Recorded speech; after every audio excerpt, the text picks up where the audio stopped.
we have a really exciting announcement from Creative England that really is important for this region because it's specific to this region. So what I'd like to do is welcome to the stage Creative England's Head of Film, Paul Ashton. Hi everyone, nice to see you. We've got the West Midlands Production Fund, which has been around for a while, and we're relaunching it today. Should we just show the clip first, because that's always more exciting to watch nice, shiny things.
Job.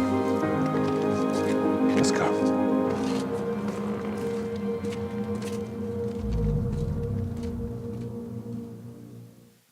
Great, thank you. So the West Midlands Production Fund is European funded. It's ERDF money, so European Regional Development Fund. And essentially it's money that's been invested in the region, and that's the whole West Midlands region. So that's all the unitary authorities, include Staffordshire, Herefordshire, Warwickshire, Shropshire, and I've missed some out, but that whole sort of large region, as you can see from the clip there, it's there to support high-end television and really kind of higher-end film, or films that have real sort of commercial potential, the potential to recoup the money. Essentially what the fund is there to do is to really drive kind of sustainability in the region. It's there to really encourage activity in the region, make sure that the productions are happening here. The reason, the way that the fund kind of sustains itself is by recouping. So there are quite a few sort of, not restrictions as such, but kind of real imperatives in that funding, which is that, the money is there to really support projects that have a real potential to kind of make their money back.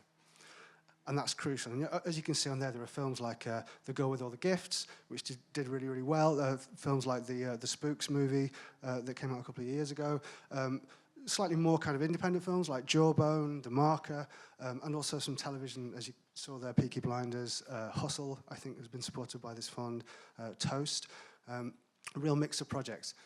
So we've been managing this fund for about the last 4 years, and because a number of those productions have managed to recoup the money, it means we can continue to reinvest that money.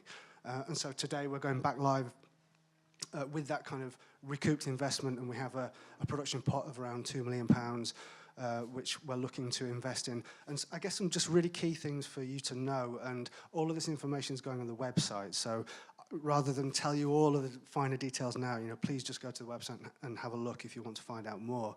But the money is there essentially as kind of risk capital. It can be used as equity or quasi-equity. It can be used as gap. It can be used for a sort of variety of purposes. But the thing that it must do is it has to be matched pound for pound by other money coming into the production, whether that's private money or whether that's kind of public or quasi-public money that's there in a kind of an equivalent sort of risk capacity, if you see what I mean.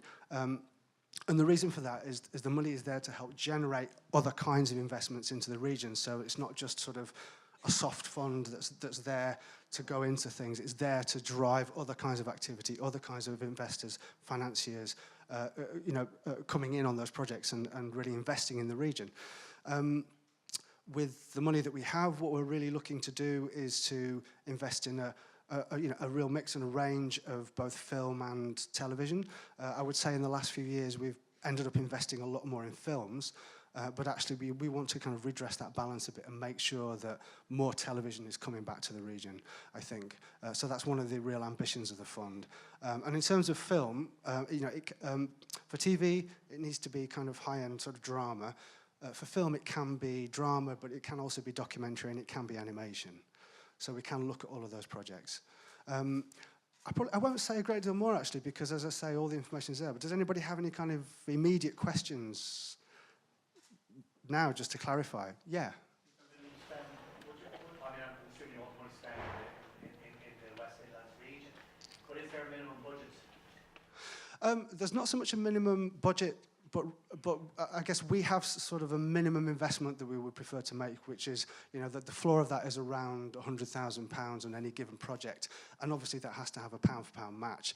So there are some sort of minimum requirements on how we can go in on a project. And also we have a maximum sort of investment that we could make, which is up to £500,000, and obviously, again, the same sort of requirements there. It's worth going and having a look. There are the requirements about the regional funding. There's a real mix of things there. I mean, it's a bit like with Anna was saying about how, sort of the cultural test works. We have a series of areas where you score points, and you just need to get over a line to get 11 points out of a possible total. And that includes, yes, filming, production in the region. It also includes, whether the story is set here, or whether the talent is from here, or whether you're crew, cast, post-production, all those sorts of things. So it's possible for a film, to kind of use different elements of that whole regional test to help itself qualify.